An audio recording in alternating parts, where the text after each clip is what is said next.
아우디 5천만 원? 아씨, 가능하지. 안녕하세요. 항상 바쁘게 현생을 살고 있는 착학입니다. 오늘은 다름 아니라 이제 결혼도 했고 아이가 곧 생기거든요. 아이가 생기다 보니까 제가 지금 타는 차가 테슬라 모델 3 그리고 XM3 르노 삼성 XM3 타고 있는데 조금은 작지 않나 라는 생각에 요즘 많이 서치를 하고 있습니다. 중고차가 어떤 게 있는지. 저도 바쁜 일상을 살고 있는 직장인 중에 하나이기 때문에 자동차를 고르는데 돈이 가장 중요하긴 하거든요. 그래서 오늘은 정말 제가 산다는 마음으로 중고차를 골라 볼 건데요. 일단은 기준으로는 5천만 원 아래로 잡았습니다.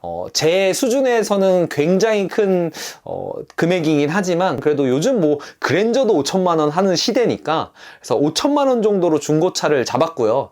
거기다가 제가 아무래도 아기를 태워야 되는 목적으로 패밀리카를 구하려다 보니까 SUV로 선택을 했습니다. 그 다음으로 키로수 같은 경우는 5만 키로 아래 쪽으로 조금 더 많다고 싶으면 6만 키로 정도로 생각을 했습니다. 중고차를 선택하시는 여러분들한테 무조건 중고차는 너무 신차도 안 되고요. 사실 2만 3만으로 가면 좋기야 하겠지만 그런 거는 감가가 많이 안 돼 있고 그렇다고 뭐 10만, 뭐 12만 이런 차를 사기에는 너무 또 이제 주행거리가 많다 보니까 그 사이에 적당량인 한 5만에서 6만 키로수를 항상 추천을 하는 편입니다. 왜냐면 그 정도의 키로수가 감가는 감가대로 됐을 뿐더러 사실상 5만 키로수면 뭐 엄청 많이 탄 차는 아니거든요. 그래서 어느 정도 신차급의 컨디션을 유지하면서 감가도 잘 된 그런 키로수가 5만에서 6만 사이다 보니까 저는 중고차를 고를 때 5만에서 6만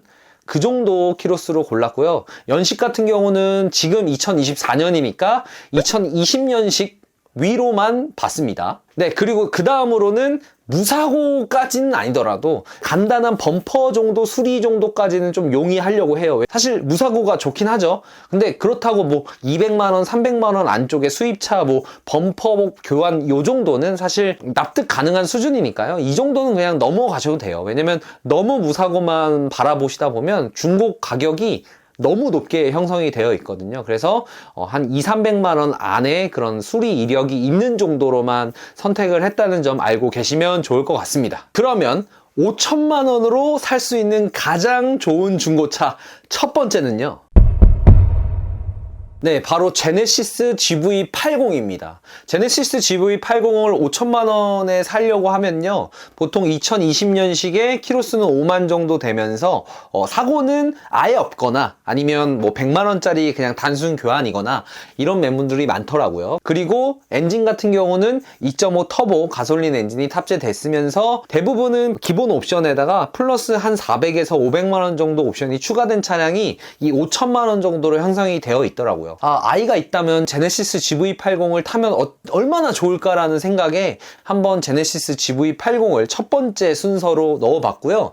제가 생각해도 좋고 여러분들이 생각하셔도 정말 좋은 차량임에는 틀림이 없습니다. 장점 중에 하나가 매우 부드러운 승차감이 나타나요.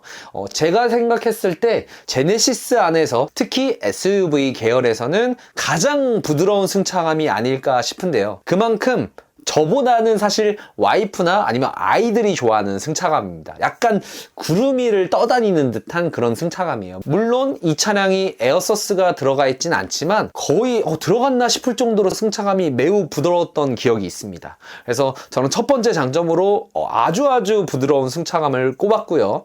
두 번째 장점으로는 아무래도 이 거대한 차체 사이즈에서 오는 이 압도감, 이 웅장함이 있겠습니다. 왜냐면 이 GV80이라는 사이즈가 상당히 큽니다. 대형 SUV, 거의 팰리세이드랑 맞먹을 정도의 사이즈다 보니까 대부분의 사람들이 아마 크기에 대해서는 만족을 하지 않을까 싶어요. 그래서 트렁크도 크고 뒷자리도 넉넉해서 패밀리카 SUV로서는 손색이. 그 다음 장점으로는 아무래도 이 제네시스 SUV 계열 중에서는 제일 비싼, 제일 윗등급의 차량이다 보니까 많은 분들이 패밀리카 SUV로 산타페나 소렌토를 사시잖아요. 그런 거 새 차로 사시게 되면 거의 4,800만 원, 5천만 원까지 정도까지 줘야 되거든요, 풀옵션으로는. 하지만 그 가격에 중고로는 거의 신차급의 제네시스 GV80을 끌 수 있다는 점에서는 이 하차감에서 많이 다를 것 같아요. 산타페랑 소렌토가 안 좋다는 건 아니지만 그래도 제네시스 GV80이랑 비교해서는 아무래도 GV80의 하차감이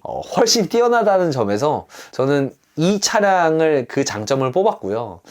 반면에 단점도 저는 있었어요. 제가 진짜로 이 제네시스 GV80을 산다고 하는 가정하에 일단 연비가 너무 안 좋습니다. 물론 공식 연비가 뭐 9에서 10 정도, 고속으로 가면 뭐 11 이렇게 나온다고 하지만 일단 저는 서울에 살고 있고 서울 시내 주행을 이제 해봤을 때 보통 평균 연비가 5에서 6 정도밖에 안 나와요. 거기다 가솔린이라서 휘발유 값도 비싸서 제 기준 저는 한 달에 그래도 못해도 1500km는 타는데 그랬을 때 유류비가 30에서 40만 원 정도는 나온다는 점. 그래서 연비가 상당히 안 좋다. 왜냐면 차체 사이즈도 크기 때문에 이 육중한 몸을 끌기에는 사실 좀 힘들다. 연비가 많이 안 좋다.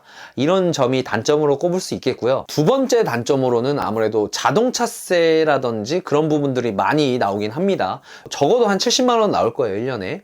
그랬을 때 한 달에 적어도 한 6만원에서 7만원 자동차세 나오고 제가 1500km를 매달 뛰었을 때 가정을 하면 한 달에 한 3, 40만원 유류비가 나오고 이 친구가 5천만원이니까 선납금 1000만원을 냈을 때 대략 5년 할부로 하면요 한 달에 한 80만원 정도 월 납입금이 되거든요. 그래서 보험비까지 하면 한 달에 그래도 한 130만원 정도의 유지비가 들어간다고 생각을 하면 이 제네시스 GV80에 걸맞는 품위 유지비라는 게 또 생각보다 들어가요. 그래서 이런 고급 차량을 끌기 위해서는 여타 다른 어떤 소모품 비용이라든지 품위 유지비가 조금은 들어갈 수 있다는 점, 그 점이 좀 저는 개인적으로 생각했을 때 진짜 이 차를 사기에는 약간의 좀 걸림돌이 될 것 같다 이렇게 생각을 합니다. 자, 그러면 5천만 원으로 살 수 있는 가장 좋은 중고차 두 번째는요,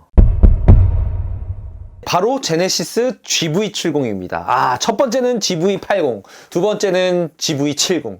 그만큼 제가 지금 제네시스의 뽕이 완전 차 있고, 사실 요 정도 가격대 그리고 요 정도 중고차를 사실 때 생각해야 되는 게 수리비 그리고 AS의 용이성, 뭐 그런 것들을 생각 안 할 수가 없잖아요. 우리가 차를 한두 번 타는 게 아니니까 이게 고장날 걱정도 해야 되고, 그런 면에서 사실 제네시스는 우리나라에서는 정말 1티어죠. 수리 편하고 AS 편하고 이런 부분에서는 2등을 제네시스 GV70을 꼽을 수밖에 없었습니다.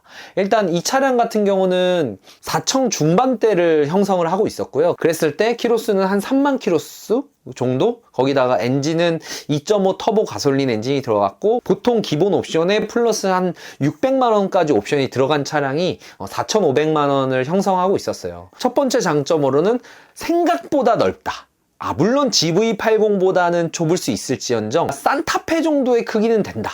이게 쿠페형 SUV라서 짐이 많이 안 들어갈 것 같은데 의외로 짐도 많이 들어가고 유모차도 생각보다 넉넉하게 들어갑니다. 그래서 크기 자체는 그렇게 걱정하실 필요가 없다 정도? 그리고 두 번째 장점으로는 저한테는 사실 80보다는 70의 승차감이 좀 더 어울렸습니다.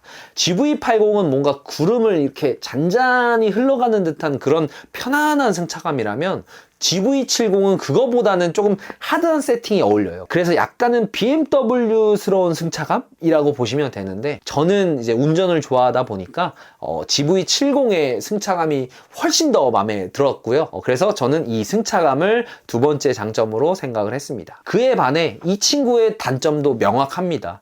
GV70이라고 해서 연비가 더 좋은 건 아니에요. 물론 GV80보다는 좋은데 GV70도 한 6, 7 정도가 나옵니다. 그래서 유류비도 무시를 못하고요. 자동차세도 당연히 2.5 터보라서 상당히 좀 나오는 모습을 볼 수가 있습니다. 그래서 유지 측면에서는 GV80보다는 한 달에 한 10에서 20만 원 정도 좀 저렴할까? 그래서 내가 생각을 해봤을 때 한 달에 한 20만 원을 좀 더 내고 80을 탈지, 아니면 20만 원을 좀 덜 내고 70을 탈지는 여러분들이 선택하시라는 거, 저는 아직도 모르겠습니다. 지금 고민 중이에요. 그러면 다음으로 5천만 원으로 살 수 있는 가장 좋은 중고차 세 번째는요, 바로 아우디 이트론 5 꽈트로 모델입니다. 자, 아우디 이트론. 제가 시승하고 나서 가장 생각했던 거와는 달랐던 차량입니다. 그래서 이 차량을 딱 처음에 봤을 때 아니 저거를 도대체 누가 사? 1억 2천? 너무 비싼데? 라고 생각했는데 지금 이 차가 중고가로 5천만 원입니다. 여러분들. 사실 잘 사면 4천 후반대도 가능해요. 물론 키로수 5만 키로 안에고요. 연식은 20년식. 지금 단 3년 조금 넘었습니다. 1억 2천짜리 차량이 5천만 원이면 살 수 있습니다.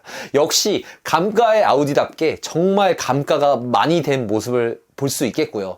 야, 감가 그렇게 됐는데 이거 안 좋은 차량 아니냐? 라고 생각을 하실 수 있는데 이 차 진짜 어마무시하게 좋습니다. 이 차는 안 타본 사람들은 싫다고 하는데 이걸 한 번이라도 타본 사람들은 한 번쯤은 고민해 보셨을 거예요. 솔직히. 새 차로도. 왜냐면 제가 지금까지 타본 전기차 SUV 중에서는 가장 좋은 승차감입니다. 확신하게 말할게요. 이 차가 제일 좋아요. 승차감 부분만 따지면. 중고차는 시승이 좀 어렵잖아요. 그러니까 이 아우디 매장 가보셔가지고 그냥 아우디 이토론 좀 사려고 하는데 시승해봐도 될까요? 이렇게 해봐서 한번 시승 꼭 해보세요. 물론 영업사원분들이 고생하시긴 하겠지만 뭐 기프티콘 하나 내드리고 고민 끝에 중고를 사게 되었다 이렇게 해볼지언정 한 번쯤은 시승을 해보세요. 물론 더 마음에 들면 그냥 그 자리에서 계약하시고 신차 사시는 것도 저는 괜찮다고 생각을 합니다. 요즘 할인도 많이 해주니까. 근데요, 이 차 승차감이 정말 장난 아닙니다. 이걸 제가 표현할 방법이 없어요. 그냥 군둔을 타는 느낌이라고 보시면 됩니다. 사실 1억이 넘어가면 그렇게 추천하기가 쉽지가 않아요. 왜냐면 1억이 넘어가는 차들은 대안들이 너무 많은데 지금 이 차는 중고가가 지금 5천만 원이 안 돼요. 거기다가 신차급 컨디션이 옵션도 정말 빵빵하게 들어가 있고요. 안에 실내를 보시면 나파 가죽이 들어가 있거든요. 실내도 상당히 좋습니다. 다만 단점으로는 이 차가 이제 5 꽈트로를 이제 선택을 하더라도 공식 주행거리가 300km 정도 되는데 제가 겨울에 이제 시승을 했을 때 한 200에서 한 240 정도 왔다 갔다 합니다. 그래서 여러분들이 너무 막 밟고 다니시면 200 정도 나가고요.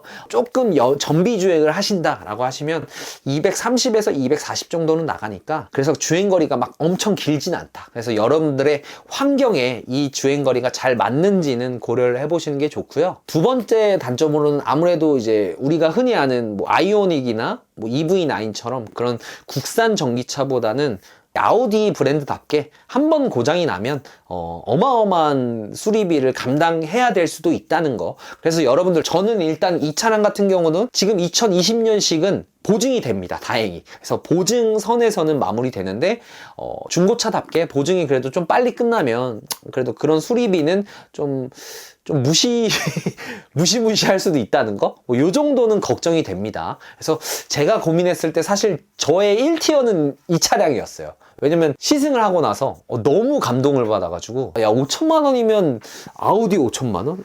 가능하지 라고 생각을 했는데 그래도 뭐 내연기관에 비해서는 얘가 고장이 좀 덜 나고 거기다가 전기차라서 유류비도 잘 안 들고요. 물론 이 친구가 전비가 안 좋아서 그 취등록세 감면이 잘 안 돼요. 유지비 그렇게 많이 안 듭니다. 다음으로 마지막 5천만 원으로 사면 가장 좋은 중고차 네 번째는요.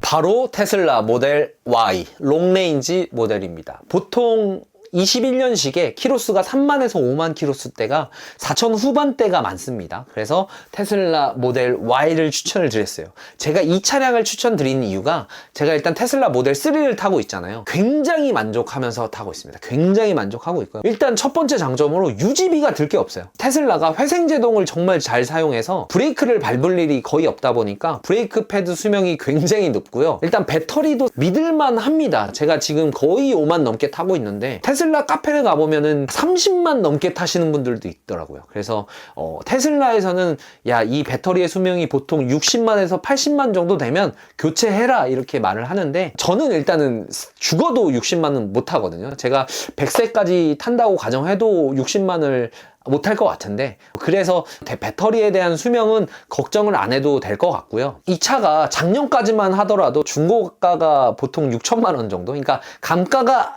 없었다시피 했었는데 요즘 또 전기차의 유행이 많이 떨어지고 전기차의 중고차 감가가 많이 심한 상태여서 테슬라 모델 Y가 감가가 굉장히 많이 되어 있더라고요. 그래서 요 정도 금액대로 오토파일럿이 들어간 모델도 있거든요. 오토파일럿이 지금 1000만 원이니까 웬만하면 오토파일럿이 들어간 모델로 구매를 하시는 게 좋고요. 테슬라를 딱 타보시다 보면 최신 업데이트를 통해서 그냥 알아서 업데이트가 되니까 최신 기술도 다 쓸 수가 있습니다. 그런 점은 굉장히 메리트가 커요. 거기다가 여러분들이 테슬라 오토파일럿을 한번 써보시면 다른 차 오토파일럿은 잘 못 쓰게 돼요. 제가 이 오토파일럿을 맹신할 정도로 굉장히 편하기 때문에 테슬라를 추천을 드렸고요. 다만 단점으로는 정말 최악의 수리비와 최악의 AS 기간이 있겠습니다. 이게 테슬라를 수리하는 업체들이 점점 많아지고 있긴 한데 사실 이 업체들이 뭐 페라리나 마세라티를 원래 수리했던 업체들에서 테슬라까지 같이 하다 보니까 일단 수리비 자체가 너무 비싸요. 물론 저는 자차 보험을 통해서 수리비를 내진 않았지만 저 영상 가보시면 한 번 사고 났으면 막 기본 1000만 원 이렇게 나오거든요. 그래서 무조건 자차 보험이 있어야 된다는 점. 그리고 그걸 수리한다고 해도 부품이 만약에 해외에서 안 왔다 싶으면 조금 오래 걸려요. 그 기간 동안은 뭐 렌트카를 이용한다든지 이런 좀 불편한 점이 있는데 그렇다고 해도 보험비가 어마어마하게 비싸냐? 그건 아닙니다. 100만 원 정도 됩니다. 테슬라 보험비는. 그래서 이런 단점이 있고요. 마지막으로 가장 큰 단점이 있는데 이 테슬라 모델 Y가 승차감이 어마어마합니다. 진짜 별로 안 좋아요. 이게 극단적으로 말하면 운전자는 괜찮은데 옆에 타는 동승자들은 그렇게 싫어한다고 하더라고요. 왜냐하면 회생제동이 너무 강하게 걸리다 보니까 이게 가다서다 이게 울컥거림이 너무 심해서 솔직히 말하면 토한다는 사람들도 있고요. 승차감이 사실 그렇게 썩 좋지는 않다는 점. 그래서 여러분들도 테슬라 그 하남점 가보시면 거기에 시승 신청할 수 있거든요. 그래서 테슬라 모델 Y를 꼭 한 번은 시승해 보시고, 그 여러분들이 시승하시면 안 되고요. 와이프 데려가서 같이 해야 돼요. 운전하는 사람들은 승차감이 괜찮게 느껴질 수 있어도 동승자는 그렇게 느껴질 수 없습니다. 왜냐면 엑셀을 내가 밟잖아요. 내가 밟고 내가 풀다 보니까 언제 이게 울컥거리는지 아는 거랑 아예 모르는 상태에서 이렇게 되는 거랑은 승차감 차이가 상당히 많이 나니까 꼭 시승하실 때 동승자를 대동하고 가시는 게 좋습니다. 그래서 오늘은 여기까지 5천만 원으로 내가 과연 중고차를 산다면 어떻게 사야 잘 샀다고 소문이 날까 하는 그 차량 4가지를 선택을 해봤고요. 저는 아직까지도 지금 고민 중에 있습니다. 물론 이 가격대 말고도 정말 현실적으로 2천에서 3천만 원대 사이의 차량들도 고민 중에 있고요. 그 고민 중에 있는 차량들은 제가 다음 영상에 소개를 해드리도록 하겠습니다. 그럼 저는 다음 영상에서 찾아뵙도록 하고요. 구독과 좋아요는 사랑입니다. 안녕!